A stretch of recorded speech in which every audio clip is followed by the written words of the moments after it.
uncompromising quality,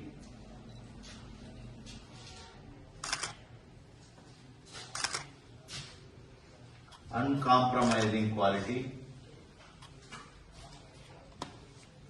and fairness.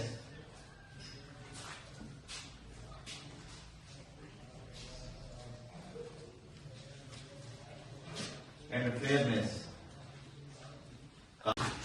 Spelling by hand is the ఇక్కడ మధ్యలో capital ఎందుకు వస్తుంది చెప్పమ్మా? మధ్యలో రావద్దు చెప్పలే టీచర్ గారు. ఐ కామ్ ఇవన్నీ కూడా నీకు స్మాల్ లెటర్స్ వస్తాయి. అన్నిటి క్యాపిటల్ పెట్టేశారు. బాగా రాశారు బట్ చిన్న చిన్నవి. ఓకే, ఈ స్పెల్లింగ్ రాసిన అంటే గ్రేట్. ఎందుకు ఇదే తీసుకొస్తారు? ఇలా కనిపిస్తున్నట్టే తెలుసా? చెప్పారా?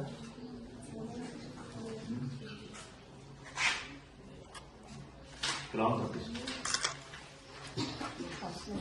ఫస్ట్ లెసన్ అయ్యింది. ఫస్ట్ కళ్యాణ ఎంఐ అంత కరెక్ట్ రాదు. అన్కాంప్రమైజింగ్ ఎంఓ ఒకటి ఉండేది. ఎంఐ చదివి మీరంతా బాగానే ఇది ఒకటే. మధ్యలో క్యాపిటల్ ఎందుకు వస్తుంది చెప్పురా? వర్డ్లో ఒక వర్డ్లో మధ్యలో వస్తుందా? సెంటెన్స్ స్టార్టింగ్ అన్కాంప్రమైజింగ్ అంతా కూడా